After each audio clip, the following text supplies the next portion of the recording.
All right, welcome back to CptsLogs podcast. For a long time since I've said that. It's been like almost like friggin' a year, bro.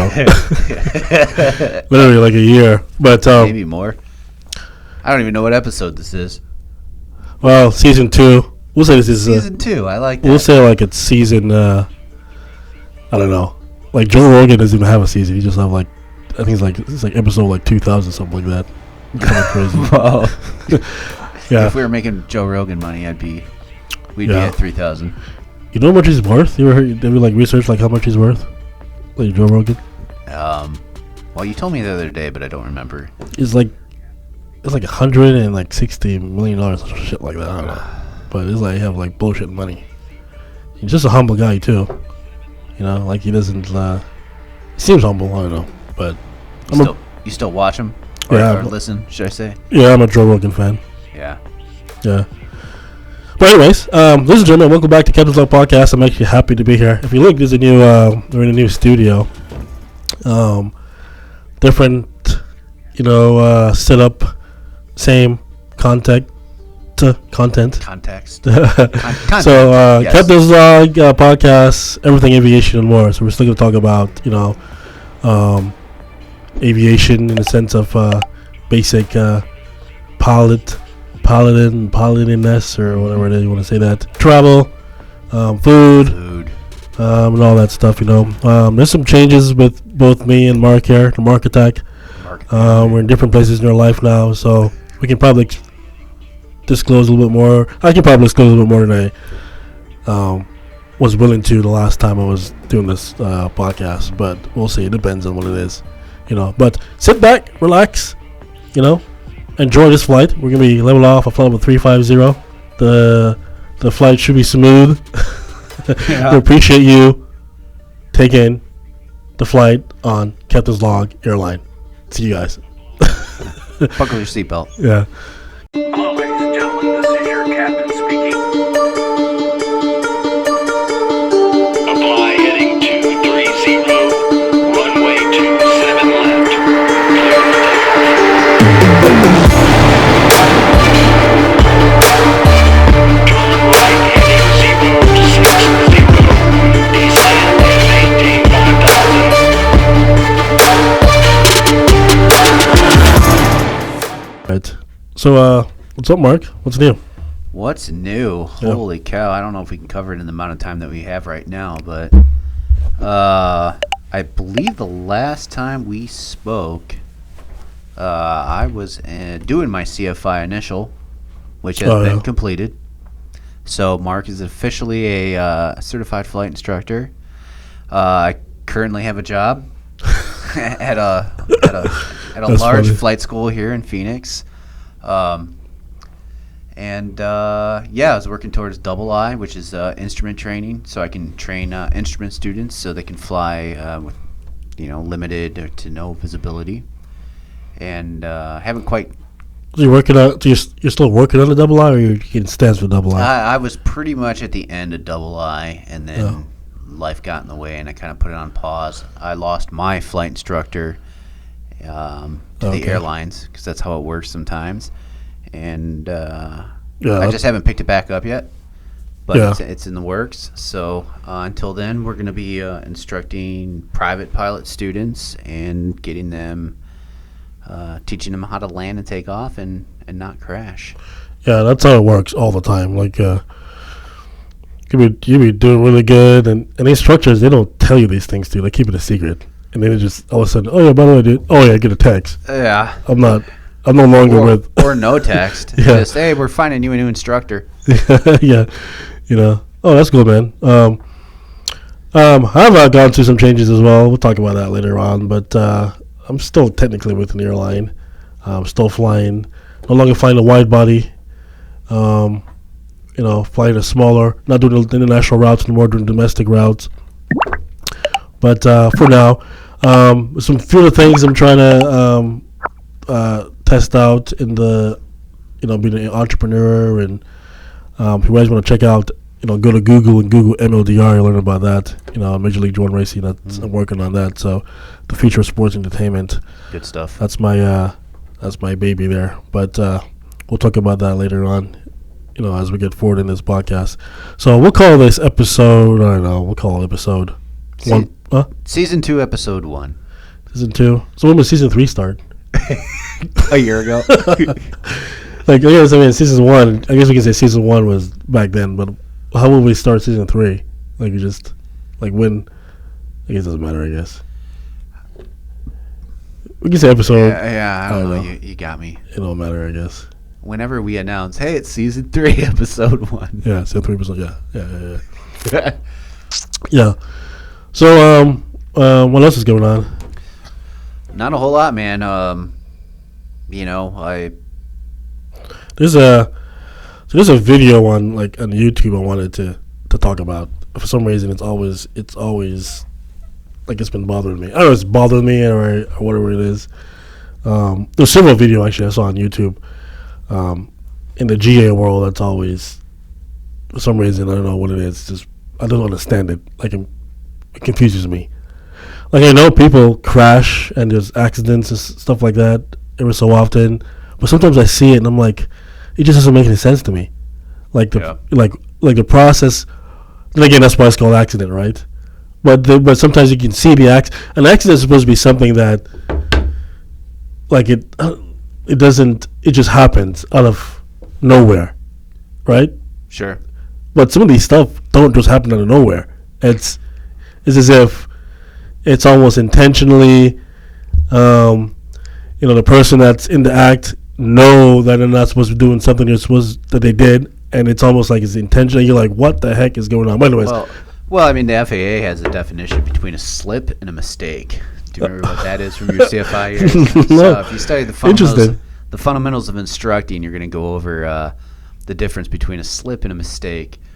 And I don't know. I might have slip confused with something else, but a mistake was when you do something that you intended to do, and it has the consequences, right?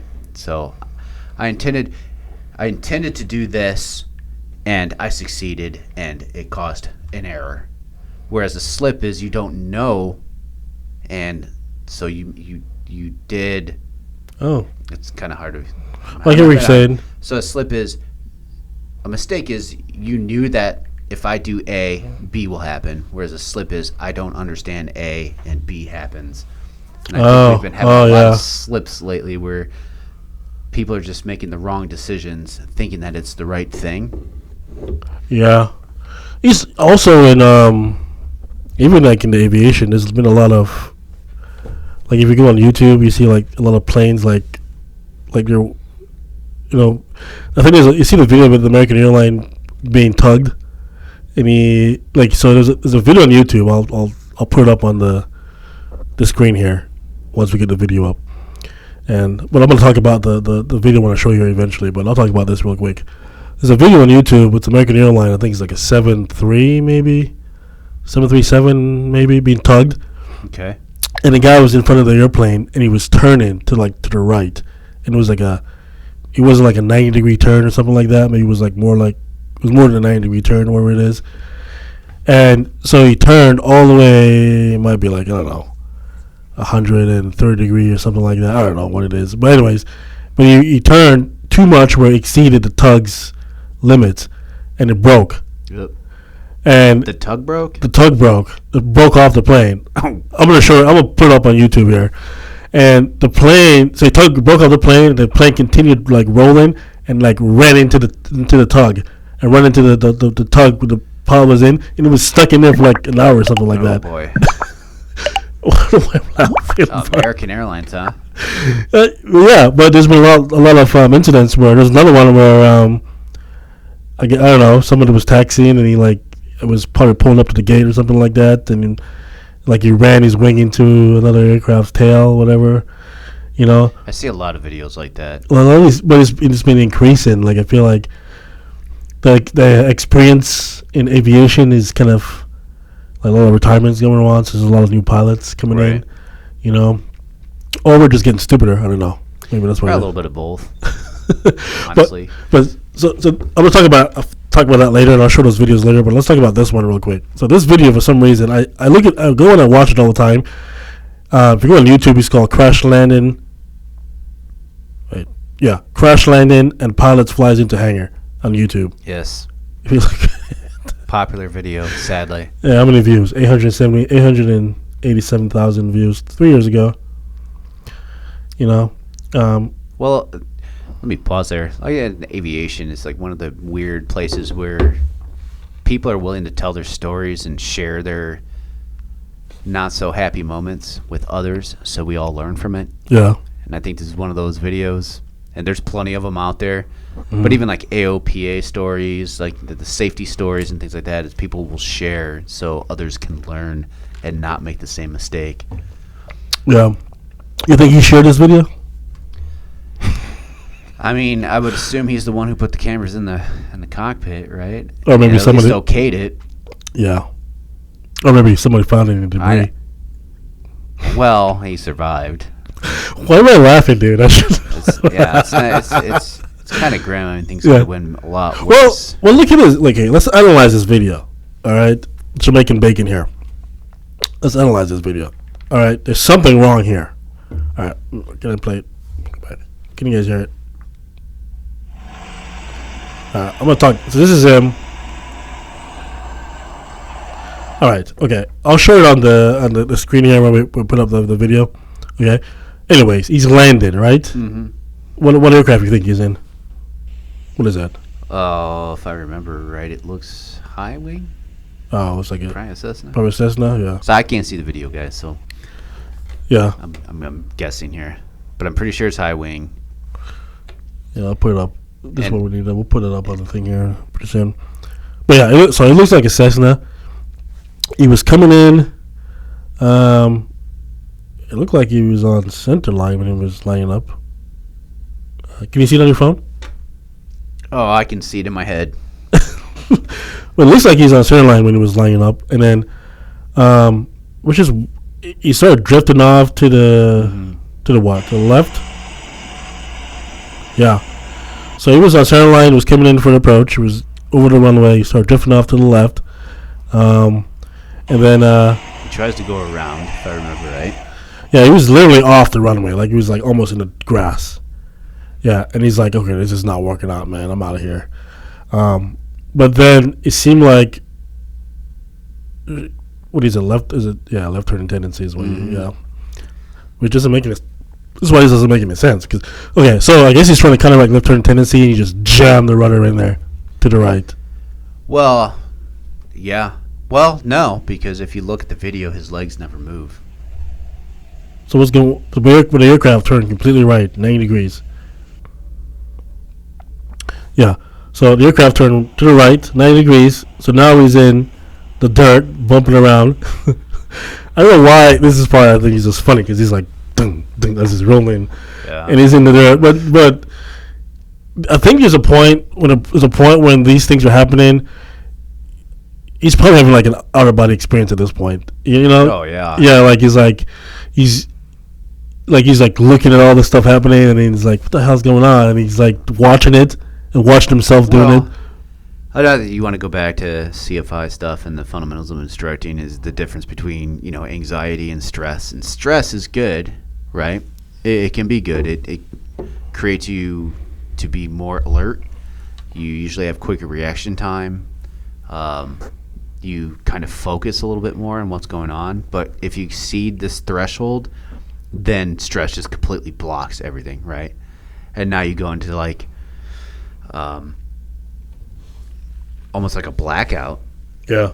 If you don't know what to do, you can't think right, and you're going off to the right, and this guy's clearly pulling the yoke back. He's turning it all the way to the right, which we all know as pilots that the yoke doesn't do anything on the ground. It's not. This is why it doesn't make any sense to me. This is why I look at this video and I'm like, stress took over. You think that's what happened?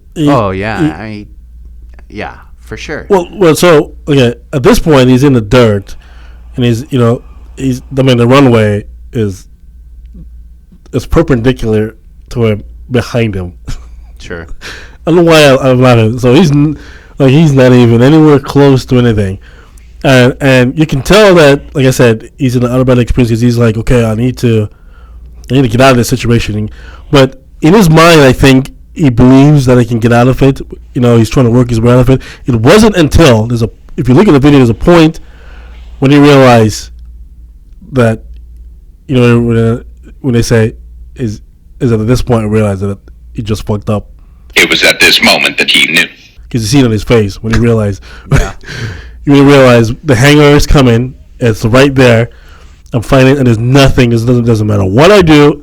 I'm gonna fly into it. There's a point where he goes, oh, you know, and that's when I think you really realize, okay, this is it. He's saying his last blessing right there. Yeah, I don't think he realized what he did the entire time until that moment when he looked and he realized, okay, the hangar's coming up. All right, I'm going high speed, full throttles. I'm probably gonna die. I think that's when he realized, okay, this is it. I screwed up. Before then, I think he was having an automatic experience. He was probably just looking at himself from outside the realm of what's going on, and then trying to figure it out, you know. But like you said, the entire time he had the yoke, the plane was going towards the hangar, and he was like, I need to go right, and he was literally like squeezing on the yoke in the right direction to go right, and we all know that the yoke doesn't do squat on the ground. So nothing. It's not a steering wheel. Yeah. So what? I mean, man, what kind of level is this? Maybe he's doing a solo. I would assume. Yeah. But so this is what I say. I look at these videos and it wasn't like, I want to say mistake. You know, mistakes are generally, yeah, little small things that get you. But I mean, man. Well, this mistake is intentionally doing something that you think is right. Yeah. Because you don't understand what's supposed to be done in the first place. Yeah, you're right. Where this guy, even if it was his first student solo, he had to be signed off to do that. He had to have known what to do, right? If he had a decent instructor. Yeah. So it just the stress overcame him, and now he's just mashing levers and pushing buttons and trying to. Yeah. You know, he has this sudden absence of knowledge, and he didn't mean to do it, but that's what happened. Yeah. Yeah. The human mind's a weird thing, because I'll tell you this. I was taxiing in Houston, and I see the rampers. We're going to a gate, and I'm taxiing up, getting on the ramp or whatever, and I'm pulling up recently.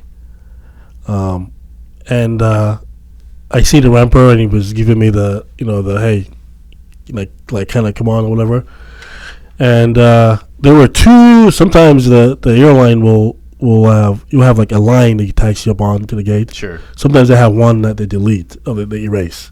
Okay. Like it's erased, kind of like here in Arizona when they pretend to erase the line in the freeway.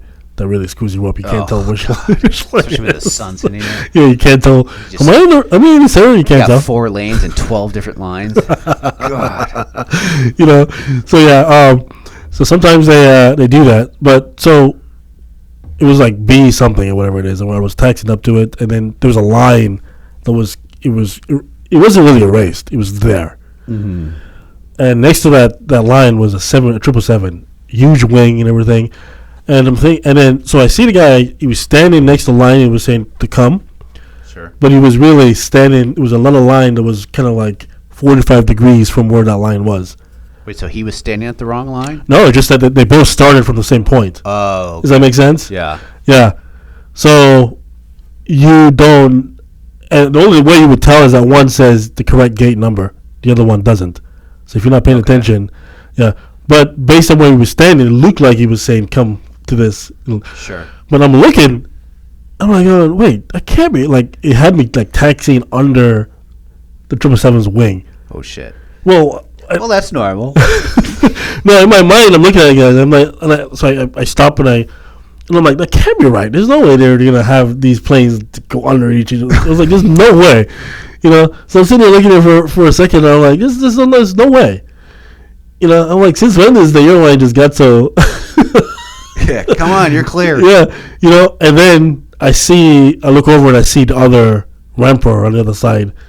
So I'm like, okay, that makes sense. But if it was, I'm just saying, if it was maybe somebody else that wasn't as experienced, I can see him go just slowly start taxiing up. Yeah, right. And going underneath that stuff. And that's what's been going on with these little incidents that's been going on. What airport was this? Houston. Oh, boy.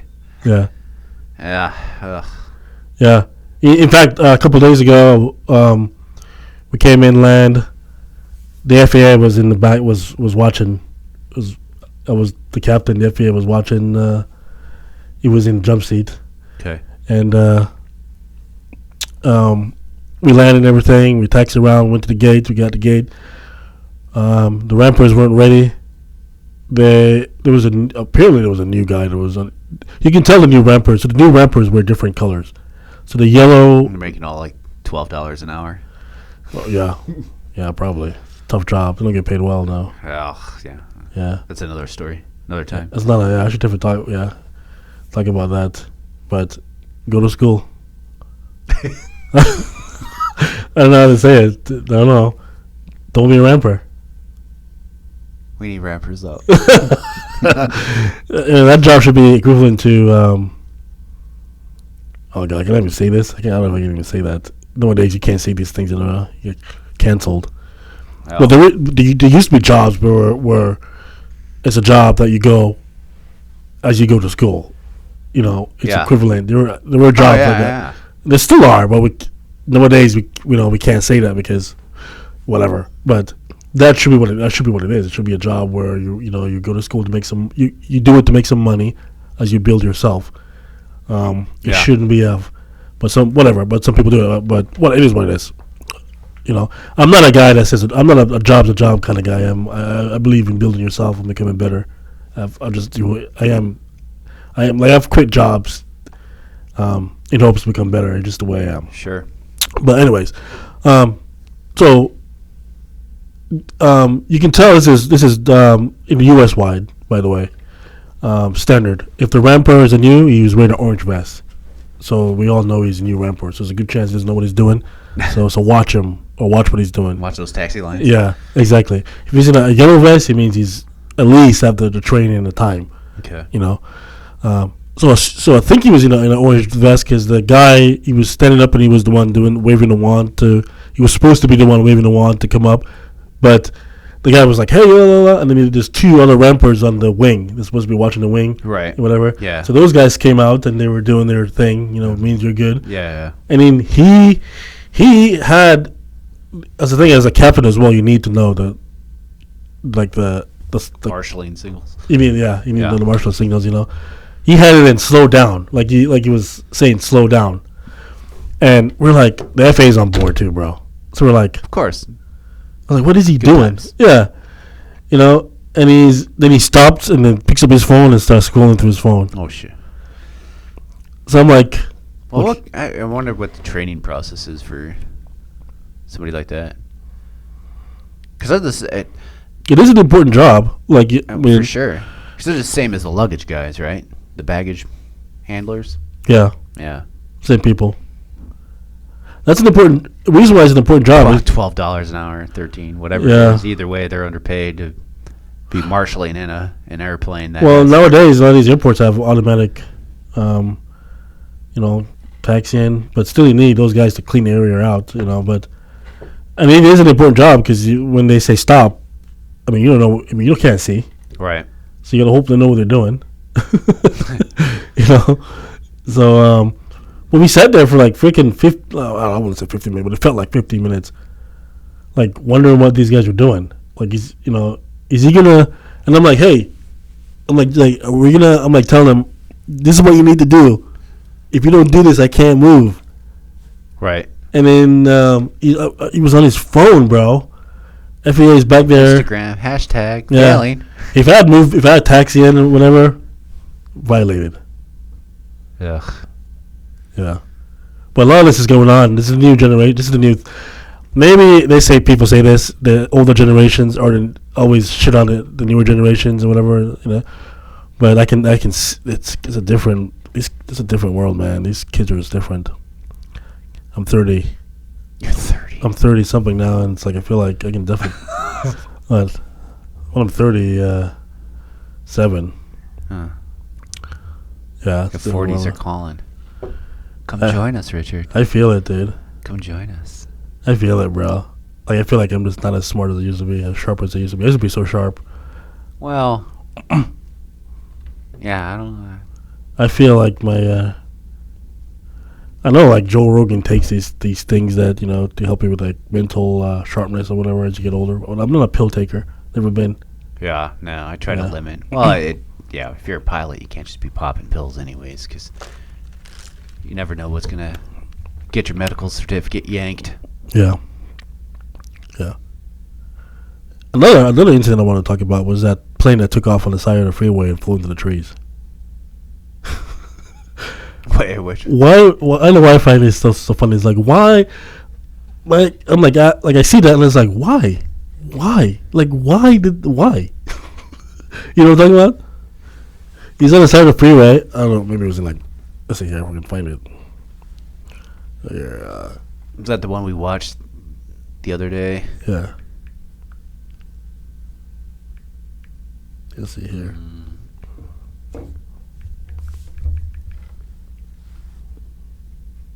There it is. Light. It might not be a short. It might be a short. It might not be it. It might be something else. Oop. Damn it, YouTube.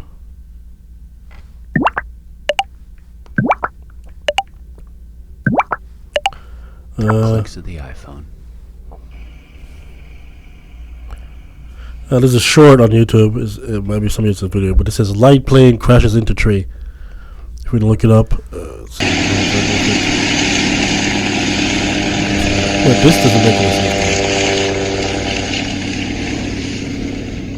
Excuse me. You see it? Like let's see. Like, do you not do your weight and balance and performance analysis and... I don't think most people do. Like, it's rolling down the tree with all that grass. It's not even doing a soft hill takeoff. And it's like, all right, I need to get off the ground because there's trees. Yank! And then he just flies into the trees. It's as if there's no pre-planning that went into this. I experience that all the time because I do a lot more GA than you do. And now complacency is thick. I rarely see anybody in GA outside of students that actually do at least performance. I see people do weight and balance sometimes, but performance they just don't do it. And some of the people I fly with, I have to force them to do it because I tell them I won't fly unless we know. So it's just they get too comfortable. Well, I know my plane, or I know what's what. Yeah. But don't you want to see the numbers? I mean, the charts that they give you for the airplanes are pretty solid. They at least give you the good idea. And they'll tell you when to not do something, but people just ignore it and do it anyways. Interesting. This is ForeFlight gives you data, like performance analysis? Yeah, you plug your aircraft information into ForeFlight. And it's accurate because they have your serial number and everything? So it's at least accurate enough to keep you, I'd say, out of trouble. Yeah. You know what I mean? If you have to take the time to do it, but... Yeah. I mean, we see these people doing it all the time. And this dude, his performance said, fly into the tree. And it's like, yep. Yeah, we got this, bro. We got this, bro. Hold my beer. Yeah. In fact, he did exactly what he planned to do. Because, man, that thing went, if he was trying to, shoot a basketball and try to, swish it. That's exactly what he did. Making it rain. Because that plane flew into the tree, Yeah. It was crazy. Yeah, I don't... The problem is everybody... I'd like to take people flying, GA. And a lot of people won't go up because they're afraid of small planes. Mm. Oh, it's so small. Yeah. But there's two things I tell them. It's number one, if you're in a big, huge 777 airplane or a small little Cessna airplane, which one would you rather have all the engines go out? Well, I can tell you the 777 is going to drop like a stone. The small plane is going to float down like a leaf. If your pilot's smart enough to do what needs to be done to make that happen, it's rarely the airplane's fault when one crashes. And I would challenge people to go ahead and look at the last, say, whatever many accidents you want, GA-wise, and see which ones are pilot error and which ones are caused by the airplane. Because even the ones that are caused by the airplane, you'll find, if you need to dig a little deeper, that if the pilot would have made a little better decision, they could have landed safely or come back down safely, you know. Yeah. So it's pilots. And well, the thing about you're saying it depends on what you're talking about, like where they crash. You're talking about like takeoffs, or just because the 777 is going to be at a 370 or or 380 or whatever like that, versus a Cessna is going to be at or what 3,000, 4,000, 5,000, 6,000. So it's almost the same when it comes to aspect of the wing and performance and all that. So it's so if a 777 loses an engine, it's going to drift down the same. They can go miles and miles, you know. Way to shit on my point. But I feel better. I actually it feels better being in a transport type airplane when things are going to shit, especially like in weather. You just feel a lot more. The plane can handle it. Well, weather, sure. Yeah. But doing takeoff, in takeoff, I mean, I don't think really. I think you're screwed either way. Doing takeoff, whether it's a large airplane or a small airplane, you just no options. Well, not necessarily. I think in GA, a lot of the last handful of accidents we've seen in GA, especially over this last couple of months, which has been way too many. A lot of them have been upon takeoff, and if you can prepare properly, I think you can mitigate most of the risk of dying in an engine out on takeoff versus an airliner. Well, let me go back to that because I guess I got to be clear on that, because you got to realize that an airliner, 100% of the time, have two engines. Sure, absolutely. And that engine is rated. Each engine is rated to be able to take off, climb out. Do acceleration, go to acceleration altitude. Right. Do V2 and climb out safely and clear the performance, and be able to come back around and do a landing safely. So unless you lose both engines. Well, that's what I'm getting at. Yeah. I'm comparing it to I get complete loss. Absolutely. Where I know, like, talking about like bigger airliners, that's Sully.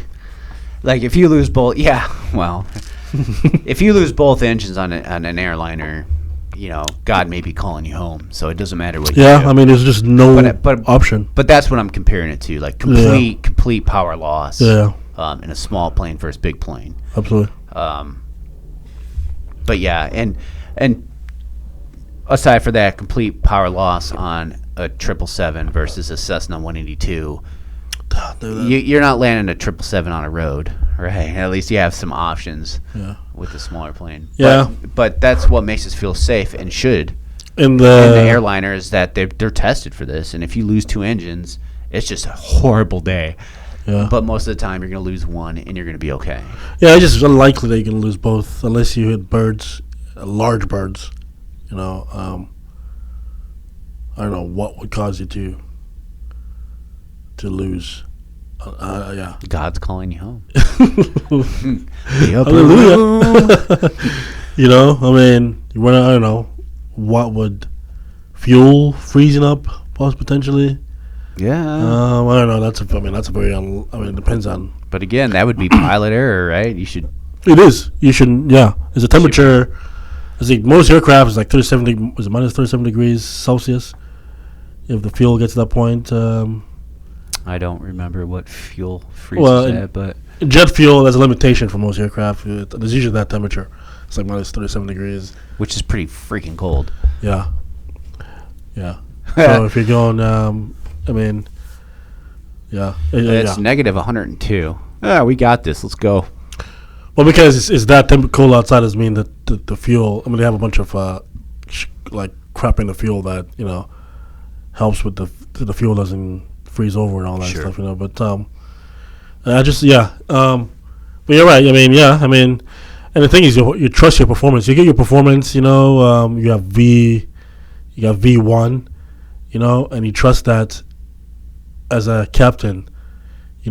If my engine fails, before V1, at or before V1, you're supposed to. Sometimes you look at the runway, you roll down the runway, and you're looking at V1. And it's like, wait, you're like, dude, there's no way if I pull back, this aircraft's gonna stop. So you have to make that decision. You have to go like, do I really want to do a high speed fucking, abort, fucking rolling rubber, and squeaking and burning tires, People shitting their pants. Yeah, or do I just want to continue, come back around, and do a safe landing? Sometimes you have to make that decision. Yeah. Sometimes it's just not. The V1 is basically saying that you are allowed. So when the FAA and NTSB ask you, you can say, "Well, I was below V1," and they won't take your license to stop. Yeah, it doesn't mean, So sometimes, just gotta make that decision. But isn't it always typically like real close? You always watch the videos or whatever, and they're always like V1, rotate. It's like a 2-second period between V1 and rotate. Yeah. So generally, it depends. Yeah, it could be a split. Generally, when there's a split, it's usually because the runway's wet. Okay. So if the runway is wet, V1 is shorter. Sure. It's close. Your stopping distance is just garbage now. Yeah, so it literally decreases your stopping distance a little bit. But generally V1 and VR can be the same. I don't think VR is ever. Yeah, so VR is never below V1. Right. Yeah. So. Well, a small plane maybe, because we can take off and we still have 5,000 feet of runway. Land, stop. Yeah. No. We don't really use that in small planes though. So for the record. Yeah, it wouldn't make sense. You're rotating before you get to the point where you need to. Yeah. At that point, you're already rotated. You're so. Well, you think of like this back in the Seminole days. You have the accelerated stop, which is, I believe, I haven't flown Seminole forever, where you can actually take off and still have like wheels leave the ground, but still be able to come back down, land, and stop. Mm-hmm. So turbine. So in that case, you're V1. So V1s are for jets, I think. Yeah. You never use that. GA, so. Yeah. Anyways, good man, sweet. What else is going on? When do you get to the airlines? They're calling. All the airlines are paying a bunch of money now. Yeah, well, they're not calling my phone. Not yet. No, we're getting there. I spoke to. I was supposed to call Kiki. I told him I was going to call him when I get back. I think he's doing his double I. Oh, all right. Yeah. See, he's jumping ahead of me.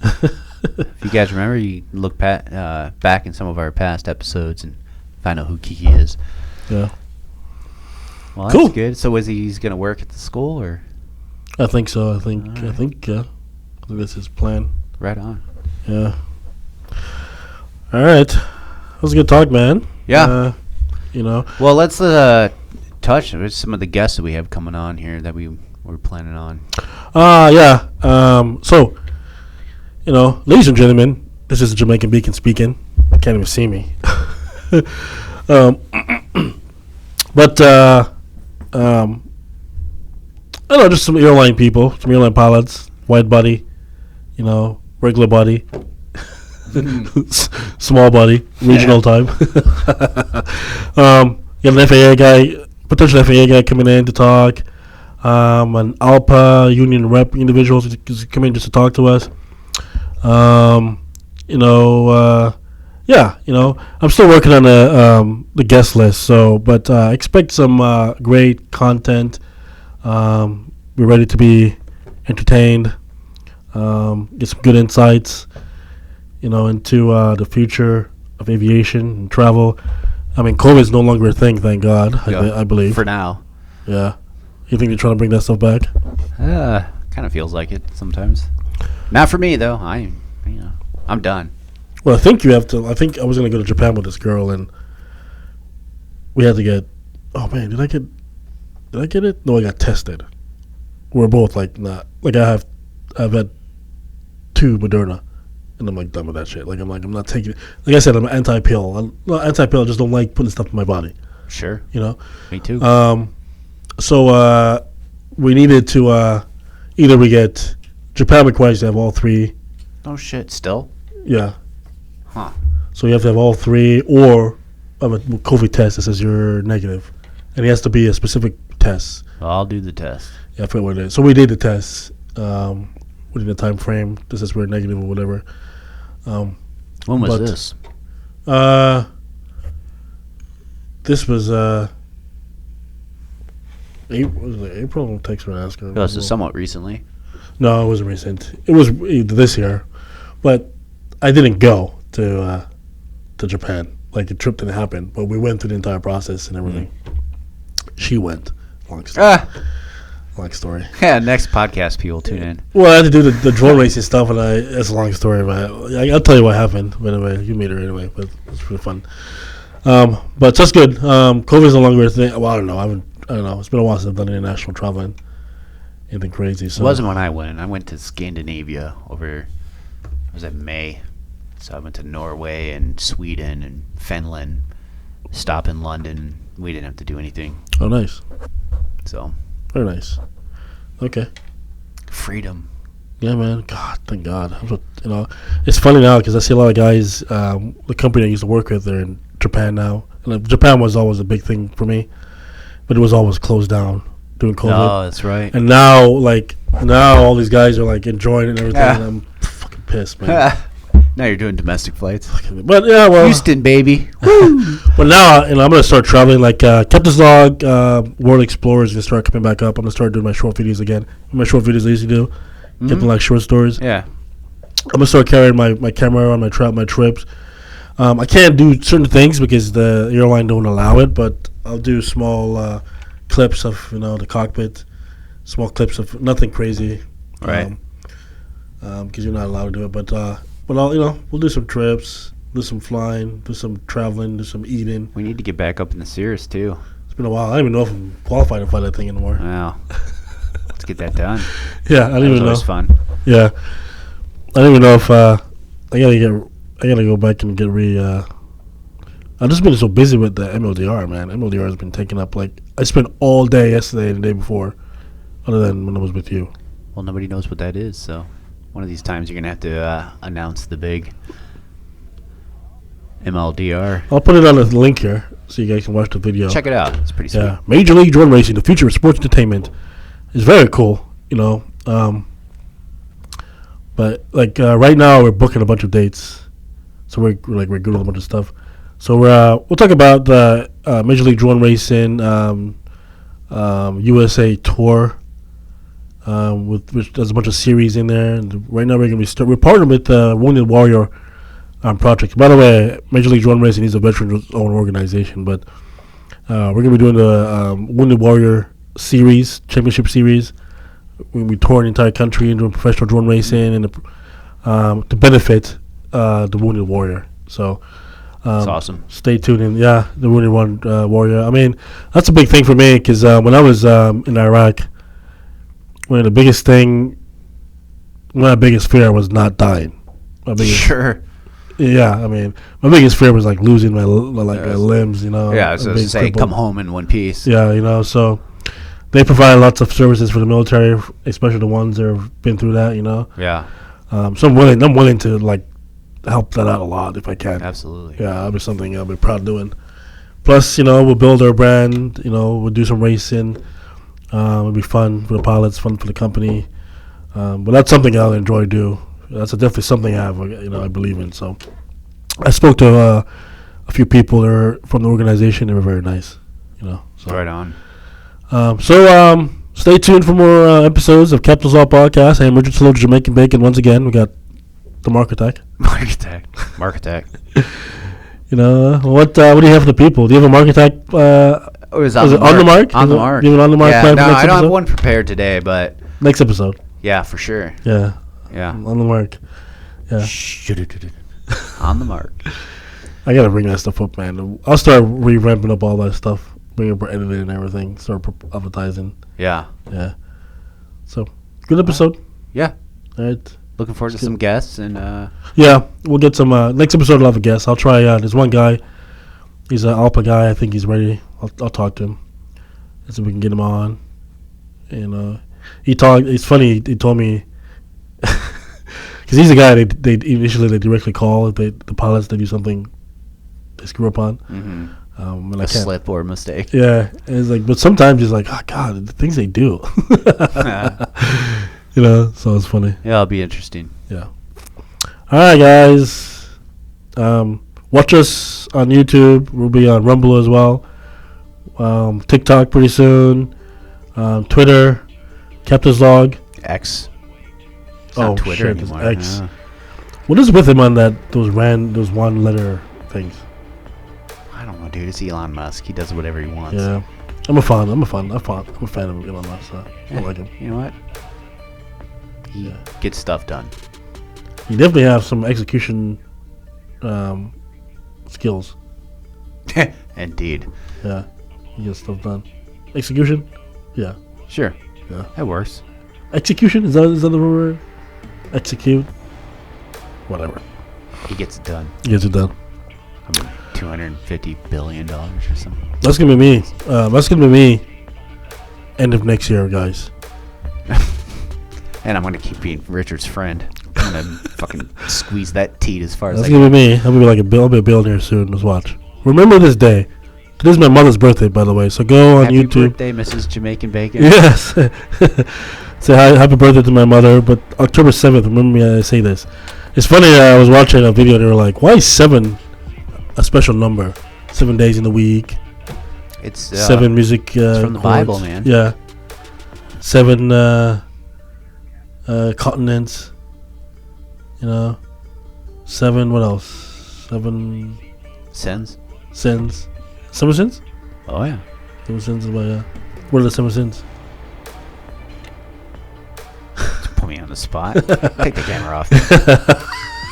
I don't know. Alright. Watch the movie 7 with Brad Pitt. They go through all of them. What is that movie about? 7 sins. Okay. So they're tracking like a serial killer.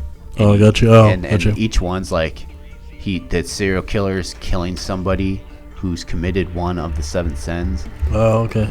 It's actually a pretty good movie. Yeah. What's in the box? Anyways, yeah, check that out. Yeah. But yeah, 7. It's from all the 7 stuff. It's from the Bible. Yeah. 7 days, 7 nights. Right? Anyways, we're Yeah. getting off. All right, ladies and gentlemen, we're out. Are we out, Mark? We're out. Oh, yeah, that's wrong. Wrong content. Adios. See ya. See ya. Peace. Bam. Ladies and gentlemen, this is your captain speaking.